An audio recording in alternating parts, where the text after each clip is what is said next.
Now, a lot of people died in the American Revolution. But then again, a lot of people die in every revolution. In fact, a lot of people die, period. It's part of that second law of thermodynamics. Now, gray fat really doesn't know what to do with death. So I've been trying to help it along a little bit, help the fat in your head a little bit, because I've made a couple observations about death, and I would like to share them with you. To begin with, you'll never remember being born. You're never going to remember dying. The only thing you're ever going to remember is what happened in the middle. And you can have a very short life, you can have a very long life, but all you got is the middle. So I suggest you make a few memories while you can. The second observation I've made about death is that if the second law of thermodynamics does not wimp out, if the second law of thermodynamics continues to catch the ball and run for a touchdown, then by God, there's going to come a time when the second law is going to work over the power of death itself. Inevitably, death will die too. And when death dies, trust me, things are going to get really interesting. So it's not death that bothers me. It's not death that troubles me. It's the danger of gray fat in relationship to people who are trying to raise the dead, okay? Because here's the deal. I know this may sound a little dark, but don't you think raising the dead could be overstepping the mark? I mean, it's hard enough to face the end. Wouldn't it be harder to face it all over again?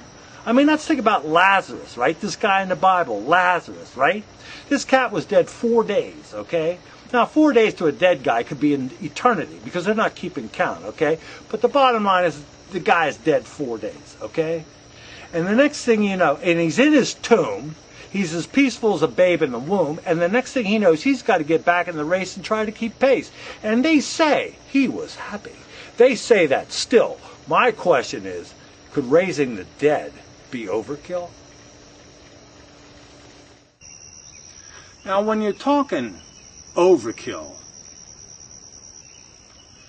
you're talking the danger of gray fat in relationship to the collective.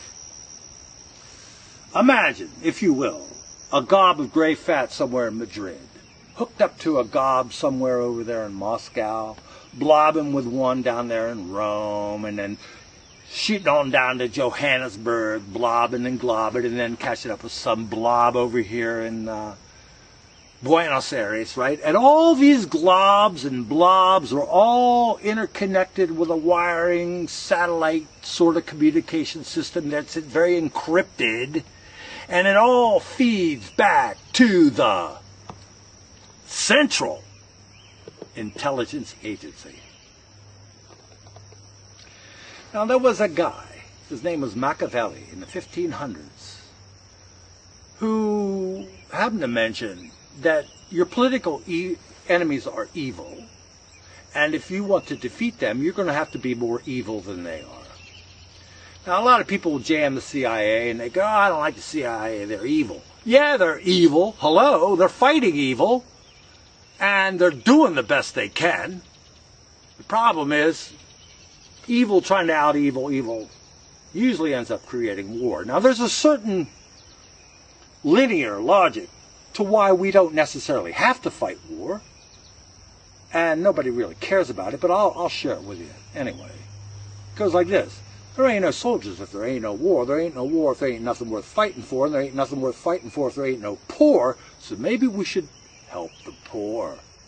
Just like there ain't no cops if there ain't no crime, and there ain't no crime if there ain't no wrong, and there ain't no wrong if everybody doing right. So maybe we should try to do right.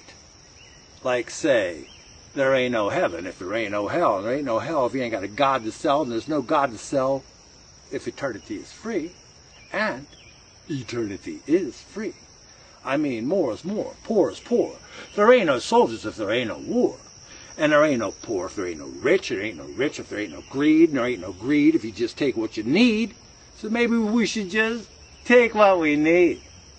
More is more, poor is poor. There ain't no soldiers if there ain't no war. But as it is, we got a lot of soldiers. We got a lot of war. Now, there was a guy He kind of looked like me. He was a bald-headed guy. He was in the seated position. In front of his desk, he had his hands folded, and he was looking out at the American public, and he said, "Hey, beware the military-industrial complex." Now, for those of you who don't know what that means, that basically says, beware the cats who make the cash off the war. Okay? That was January 17th, 1961. In less than 3 years, there was a guy, great hair, seated position. He was going to try to get us out of the war in Vietnam. You know what happened to him? He got shot. And then it was off the war, and we were led, like we have been recently, by a guy from Texas. And so we go off the war, and this goes on for about 5 years. There's a guy, black guy, good hair, standing position. He happened to notice the irony of shipping black soldiers back from the war, and they couldn't get buried in a white cemetery. That, along with some other social ironies, made this black guy go, you know what? Maybe black people shouldn't fight in Vietnam. You know what happened to him? He got shot. And then, a few months after that, you got a skinny guy, good hair, standing position, said, "You elect me president, I'll get you out of that war in Vietnam." You know what happened to him? He got shot. So I would like to play a little ditty for you that I wrote. It's sort of a romp through the 60s. I hope you enjoy it. It's called Not to See the Light of Day.